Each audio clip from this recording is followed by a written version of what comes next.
Saludos a todo nuestro público.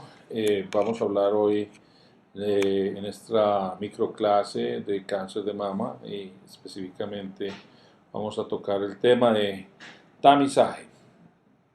Recordemos que tamizaje son todos aquellos procedimientos médicos que se realizan en pacientes asintomáticos que identifican a aquellos que tienen una condición impactable, o sea que se le puede hacer algo, ¿cierto?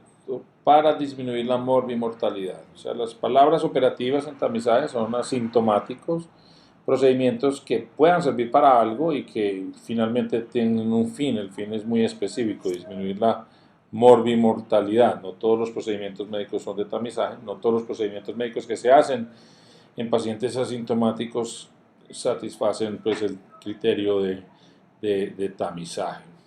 En cáncer de mama específicamente hay tres maniobras que se han recomendado como tamizaje: la mamografía, el autoexamen mamario y la resonancia magnética. Ninguna otra maniobra se considera adecuada para tamizaje. Específicamente la ecografía mamaria no se considera un método de tamizaje aceptable para cáncer de mama. Vamos a hablar de la mamografía. En realidad la mamografía es el único examen de tamizaje con evidencia de disminución de la mortalidad en pacientes con cáncer de mama. La mortalidad de cáncer de mama se disminuye claramente en mamografía. Hay metaanálisis que han demostrado esto. Sin embargo, pues no deja de ser un tema controvertido porque los diseños de los estudios que demostraron este beneficio no fueron idóneos y eso ha generado mucha confusión. Hay que entender que estos estudios ocurrieron hace muchísimos años en donde no teníamos la refinación metodológica que tenemos actualmente. Pero para mí, la evidencia más incontrovertible del beneficio de la mamografía está en esta gráfica, en este cuadro. Ustedes pueden observar cómo entre 1930 y nuestra era, la mortalidad de los diferentes cánceres en los Estados Unidos ha variado en el transcurso de estos 80 o 90 años. Y ustedes pueden observar cómo a partir de la parte final del siglo XX se empezó a ver una disminución sustancial en la mortalidad por cáncer de mama, sin que haya disminuido la cantidad de pacientes con cáncer de mama. Esta disminución de la mortalidad obedece seguramente a muchas cosas, incluyendo un mejor tratamiento, mucho más eficaz, pero es difícil de explicar eso por mejorías en el tratamiento y probablemente tiene todo que ver con una detección más precoz de los diferentes casos y es poco probable que uno logre explicar todo esto sin el concurso de la mamografía. En países como Colombia, donde la mamografía no es adoptada en forma rutinaria por todo el mundo, seguimos observando que la mortalidad por cáncer de mama no solamente no es baja, sino que es alta, pese a que la incidencia, o sea, la frecuencia de cáncer de mama es mucho menor que la que se observa en los Estados Unidos. Como agregado, se considera que la mamografía disminuye un 25% de mortalidad en cáncer de mama en mujeres que la reciben cada 1 o 2 años a partir de los 50 años, y la evidencia es un poquito menos robusta con mayores de 40 años, entre 40 y 50, sin embargo también hay evidencia de beneficio. Como lo decía, se recomienda mamografía en pacientes con riesgo usual cada 1 o 2 años a partir de los 40 o 50 años, dependiendo del sistema de salud. Algunos sistemas de salud pueden costear una mamografía cada año a partir de los 40 años, otros sistemas de salud no pueden tolerar sino una mamografía cada 2 años a partir de los 50 años de edad.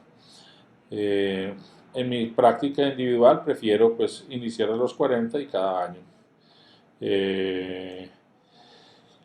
Unos detalles con respecto a la forma como se reportan los resultados de las mamografías en general: tienen una categorización que va de BRADS 1 a 5, realmente hay más, hay el 0 que es que no es evaluable y 6 es que ya se sabe que es un resultado anormal cuando ya es conocido un diagnóstico neoplásico, pero las que son más importantes y que son el gran volumen de pacientes que reciben la mamografía, se ubican en uno de estos 5 parámetros, y básicamente el BRAF 1 y el BRAF 2 son que el riesgo de cáncer es esencialmente nulo o extraordinariamente bajo, son no normales o con anormalidades no sospechosas de malignidad.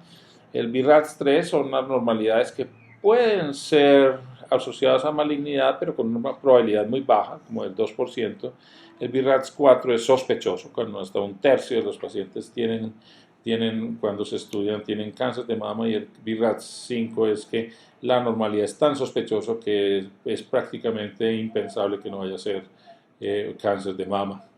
Obviamente, esto es una clasificación para la acción. Los BRAF 1 y 2 se deben continuar con mamografía rutinaria, con el seguimiento rutinario cada año o cada 2 años según el sistema de salud que se tenga, ¿cierto? Y el BRAF 3 probablemente requiere investigación adicional como ecografía o una nueva mamografía con un intervalo más corto al usual. El BRAF 4 y el 5 requieren lógicamente de una acción inmediata para poder detectar, pues, y para poder establecer el diagnóstico, y requiere de biopsia, y esto constituye una indicación de altísima importancia que no se nos debe pasar. Dos palabras con respecto al autoexamen mamario. El autoexamen mamario es muy popular entre pacientes, médicos y organizaciones que recomiendan cosas. Su popularidad seguramente estriba en que es fácil de hacer, fácil de enseñar. Sin embargo, la evidencia científica no apoya que el autoexamen mamario mejore la morbimortalidad por cáncer de mama. Hay quienes advocan el uso del autoexamen mamario para la detección de tumores más pequeños, pero pues eso incluso tampoco ha sido demostrado que funcione. Muchos lo recomiendan, a pesar de ello, pues advoca que los tumores se detectan más pequeños, como acabamos de mencionar. Si usted lo va a recomendar o hacer, es cada mes, a la semana posterior a la menstruación, a partir de los 40 años de edad. ¿Sí? Yo, por supuesto, no le recomiendo a los pacientes nada que no tenga evidencia científica, porque finalmente pierdo credibilidad ante los pacientes cuando hago eso. La resonancia magnética es otro método de tamizaje. No hay evidencia en estudios prospectivos de la utilidad de la resonancia magnética de tamizaje en cáncer de mama. Sin embargo, pues eso no ha sido óbice para que se recomienden a aquellos pacientes con un altísimo riesgo en que la mamografía es claramente insuficiente. Y pues realmente la mamografía es insuficiente en ciertas situaciones muy puntuales, como vamos a mencionar, ¿cierto? Por ejemplo, el cáncer hereditario, pacientes con el síndrome de Li-Fraumeni y con el síndrome de Cowden, en donde se afecta el P53 y el P10 respectivamente, tienen un altísimo riesgo de cáncer de mama, y si uno no hace un seguimiento, pues la mamografía probablemente puede ser ineficaz en la detección precoz de estos tumores. Lo mismo pacientes con portadoras o posibles portadoras del BRCA1 o BRCA2, en donde realmente la probabilidad de cáncer de mama en la vida puede llegar al orden de 80 al 100%. La mamografía se considera insuficiente. O cuando hay una simplemente fuerte historia familiar de cáncer de mama, no necesariamente por un gen conocido, pero con una extraordinaria riesgo de cáncer de mama por la historia familiar, pues también se advoca el uso de la resonancia magnética. En este caso, pese a que no hay mucha evidencia, yo personalmente considero que su uso es aceptable, pues, o sea que yo lo recomiendo, porque dejar pasar un cáncer de mama sin una detección lo más precoz posible en estos pacientes que sabemos que tienen altísimo riesgo, tiene implicaciones catastróficas. Hay quienes piensan que el carcinoma lobulillar in situ o algunas otras enfermedades multicéntricas también requieren de un seguimiento con resonancia magnética, y algunas situaciones de senos que no son evaluables con mamografía probablemente requieren de resonancia magnética, especialmente cuando hay, pues, lógicamente una fuerte historia familiar de cáncer de mama o en pacientes esporádicos en donde uno tenga razones para pensar que pueden tener cáncer de mama. Entonces, para concluir, la mamografía se recomienda porque parece eficaz en la población en general, ¿cierto? O sea, hay evidencia científica que la avala, no es perfecta, pero la preponderancia de la evidencia parece demostrar un beneficio. El autoexamen mamaria se recomienda porque parece fácil de adoptar. Yo pienso que es una razón que no es suficiente para convencerme, pero pues igual está ahí, las organizaciones internacionales lo recomiendan en general y los mastólogos, muchos de ellos les gusta.